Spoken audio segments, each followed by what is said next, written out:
So the first thing I got to do is notice when I'm looking at this, I know my goal is to solve for x. This is a trinomial. I'm going to see if I can factor it. And what do I notice about that 9?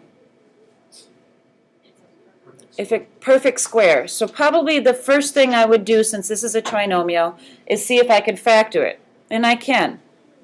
X plus 3 equals 36. That's the same thing, correct? Yeah? But I'm going to now put this together because this will help me solve it. How does that help me solve for x? What can I do now? I can take the square root. That's how it helps me solve it. So now I'm going to take the square root of both sides.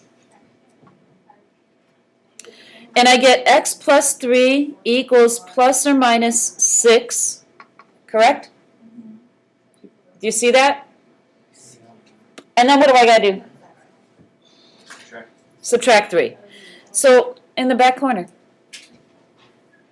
All right, so I'm going to subtract 3. So I have positive 6 minus 3, which is 3. And I have negative 6 minus 3, which is negative 9.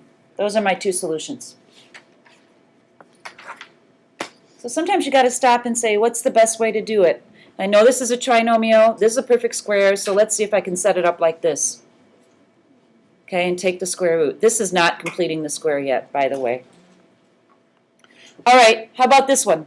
This is exactly the same way. I want you to try this. It's just like this. You try this one. Yes? No, show me his way. This is where we're going to begin thinking about completing the square. So find the value of c that makes the expression a perfect square trinomial, which is what we had up here. We had two perfect square trinomials. Then write the expression as the square of a trinomial. So we're trying to find c that's going to make this a perfect square trinomial. And when you need to do that, you need to use this. b divided by 2 squared. You got to use that. Now where is b coming from? It's the negative 26, isn't it? Okay, so when you are trying to find the value of c that's going to make this a perfect square trinomial, you take b, you divide it by 2, and you square it. And it equals negative 13 squared, which equals 169. Okay, so I'm going to add in now 169 for c, and I have a perfect square trinomial. That was my goal, trying to figure out what to put in for c. This is like the beginning step of completing the square method.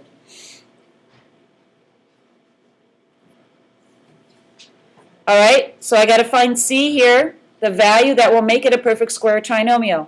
So again, I'm going to use this, 9 divided by 2 squared. I don't really want to work with decimals, so I'm just going to leave it like that. Well, I could multiply it, I could leave it like this, 81 over 4. That's what I put in for c to make it a perfect square trinomial. And there's a reason for this, just hang in there. That now is a perfect square trinomial. Even though it looks funky, it could be factored. Okay? That's step 1 in learning how to do this. So let's turn it over. Show me how to solve by completing the square. And so let's practice this. We're not going to do all of these because I don't think they're necessary. So don't panic. So first of all, what we have here is we do not have a perfect square trinomial. Is A 1 here? Yes. Yes, so that's okay. Number 2 says subtract the current c to be replaced by a perfect square. So I got to subtract 1 from both sides, and then I'm going to end up with this. And I'm going to leave a space because I'm going to stick a new c in there to make it a perfect square trinomial. I'm going to add in a new c. Yeah, you can. Because the new c is going to be negative 10 divided by 2 squared, like we just practiced on the other side, which is negative 5 squared, which is equal to 25. Now don't jump in and write that right now, because here's my little trick. I think it's way easier if you stick this in the equation, and I'll show you why. So I'm going to stick this here, negative 5 squared. I know it's tight, but I also have to add 25 to this side. Isn't this and this the same value? Correct? I'm just writing them differently. Just stay with me and I'll show you why.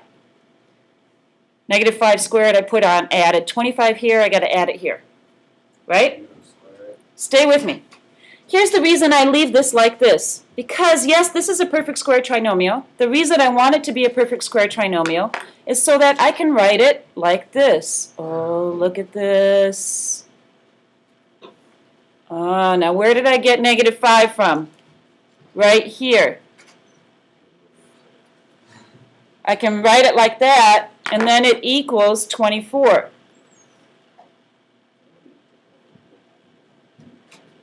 You guys are like, what? Do I sense a what the heck is she doing kind of thing? No, Or do you get it? I didn't do it like that. Square root it. So x minus 5 equals, I was going to have you guys change this to make it easier. Oh, wow. Plus or minus the square root of 24. I'm gonna just leave it like this because I don't want to befuddle you by simplifying the square root of 24. We could, but we're just gonna leave because right now I just want you to get the method of completing the square. Then I would add 5 to both sides, and it would equal 5 plus the square root of 24. That would be my answer. Almost, not quite simplified.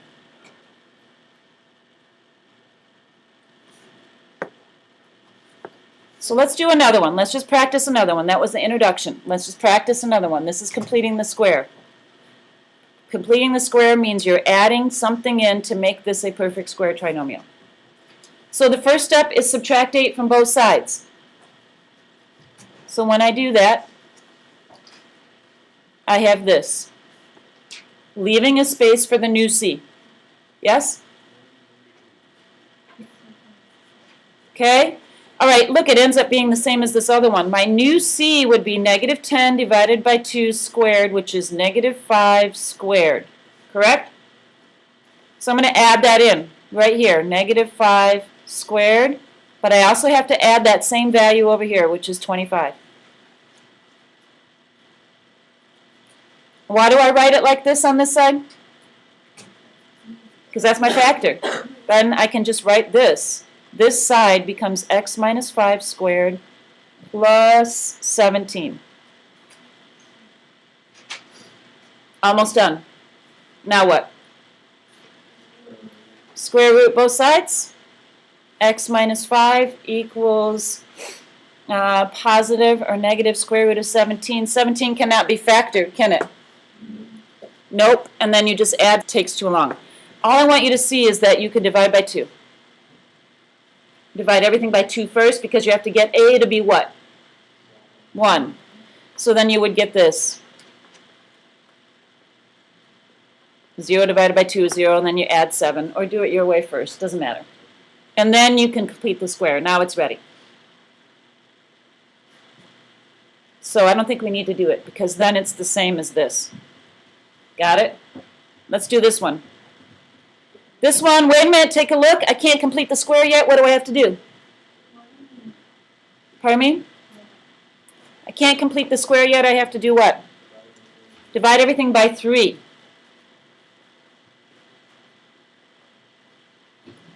And then it becomes x squared minus 12x plus 50 equals 0.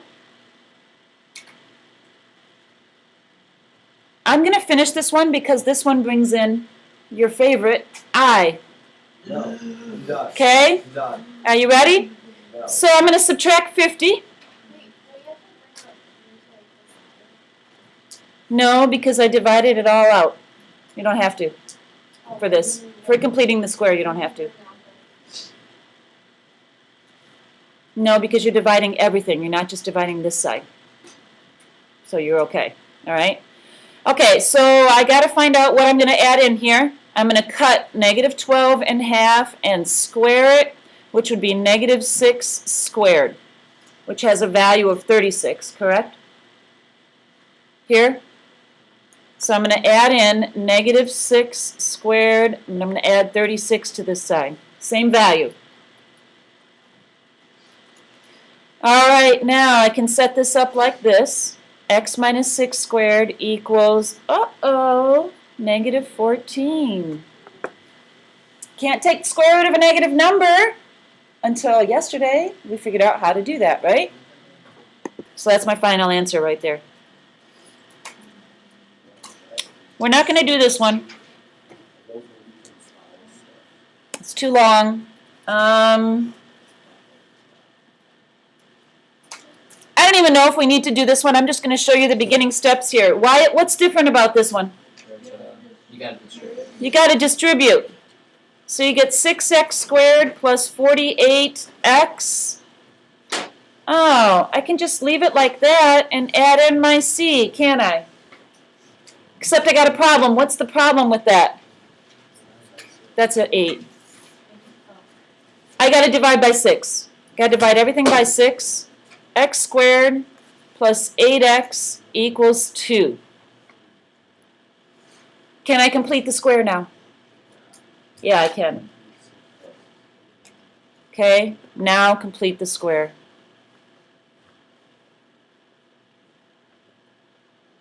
All right.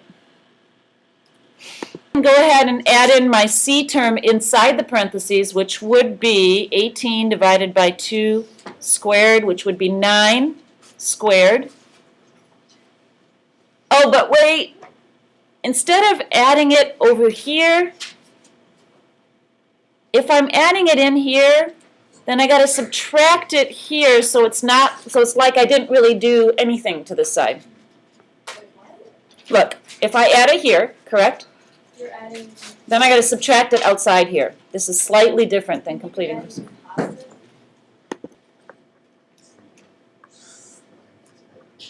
Now it asked me to identify the vertex. What's the vertex in here?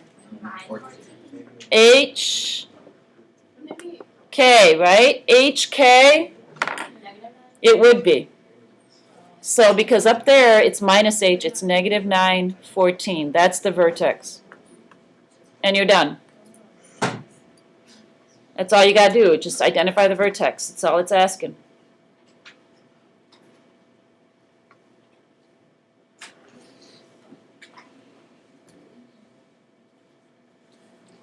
This is really the same thing. Do we have to do it? No. I say we can do it by ourselves. I'm going to just write it out. And then I'm going to add the 17 out here. I'm going to add in here negative 4 squared. So I'm adding in 16 here. So what do I have to do from here? I got to take it away outside of here just to keep this side of the equation balanced. And then it becomes this. Y equals x minus 4 squared plus 1. And you've got vertex form, and you're done. You can identify the vertex. The vertex is 4, 1.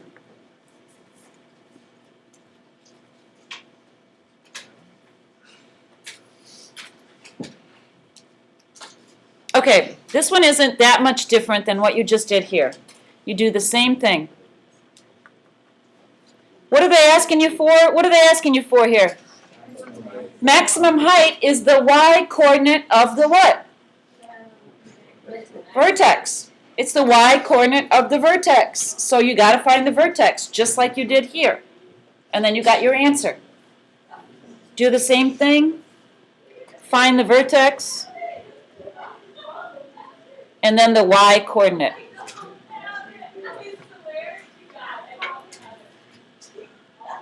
Okay? She must be tickling. They must be tickling her.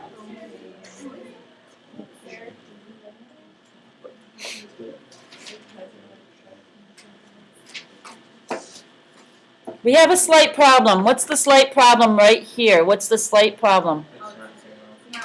A is not 1.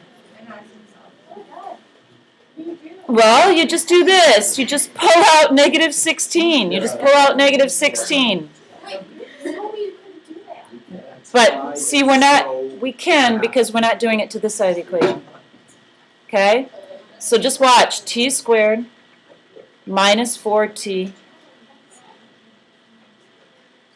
plus 50. We're close. So you got the homework off your calendar. I don't have it written down.